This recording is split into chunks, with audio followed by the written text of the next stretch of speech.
Okay, so I thought I'd make a video and show you how to make pumpkin cheesecake because I'm making a pumpkin cheesecake right now for my Thanksgiving. And my cat's meowing. Ignore that. Shh, shh, shh, shh.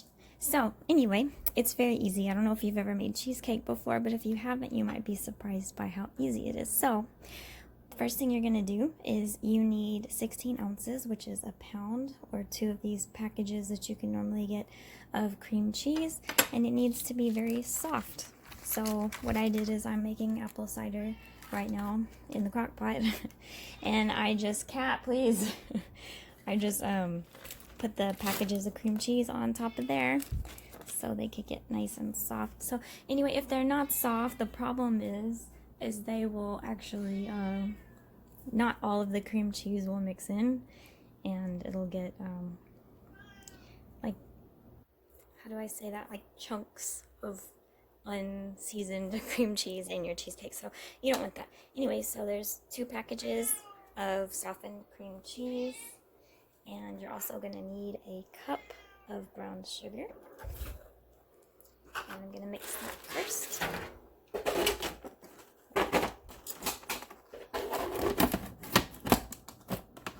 Maybe my cat will be quiet long enough for me to do this. We'll see.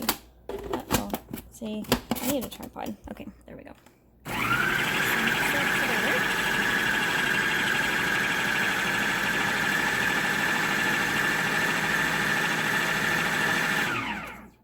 Okay, that's pretty mixed. It doesn't have to be perfectly mixed because we're still adding stuff. Okay, next thing you want to have is 3/4 cups of pumpkin puree.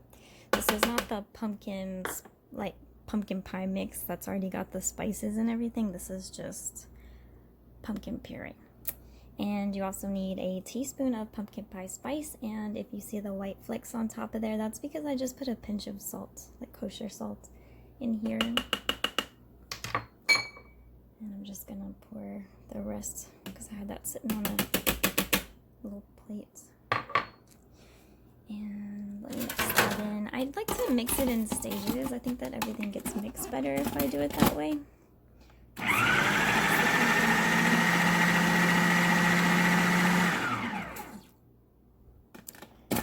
Okay. Next, you need a 1/4 cup of sour cream.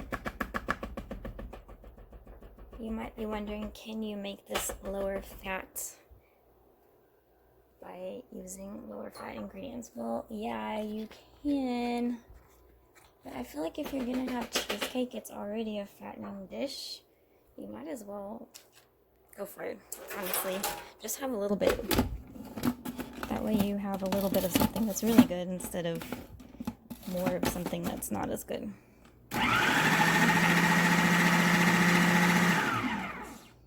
And then before I add the eggs, see, the reason I do it in this order is before I add the eggs, I actually like to taste it and make sure everything tastes good, make sure it doesn't need anything else. Please pardon my mess. I have stuff everywhere. It's because I'm doing Thanksgiving prep right now. Tomorrow's Thanksgiving. Okay, so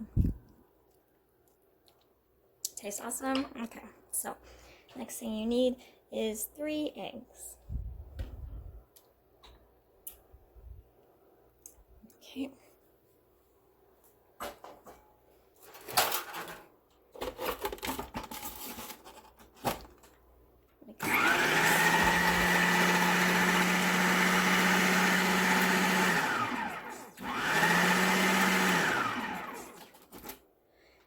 And there you have the filling. Okay, so what did we use? A cup of brown sugar, 3/4 of a cup of pumpkin puree, not the pumpkin pie filling, 1/4 cup of sour cream. Oh my gosh, you know, I almost forgot something important. I'm so glad I was going back through the ingredients. You need 2 teaspoons of vanilla. That's funny because it actually tasted really good even without the vanilla, but okay.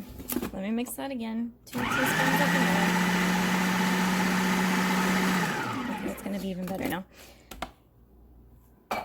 Okay, 2 teaspoons of vanilla, a teaspoon of pumpkin pie spice, a pinch of salt. Okay, this is the crust. Sorry, again, I've been prepping stuff in here. It's so messy.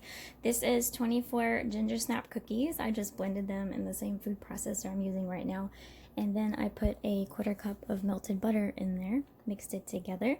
That made the crust. Pressed it down on, I buttered the pan first, springform pan. Baked it at 350 for about 12 minutes. I was supposed to do 15, but I got impatient. Okay, let me show you. My oven's really dirty. Excuse me, it's really dirty.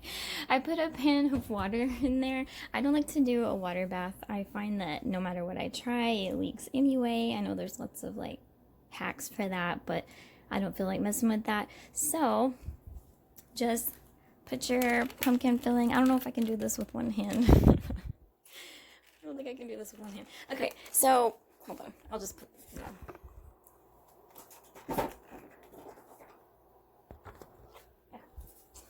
So just put your filling in your crust, and I'm gonna have to scrape this out, so I'll have to put the phone down again later for it anyway. But anyway, just fill your crust, bake this at 350 for an hour, and then what you're gonna want to do is you're gonna want to turn off the oven entirely, crack the door, but don't take the pumpkin cheesecake out of there.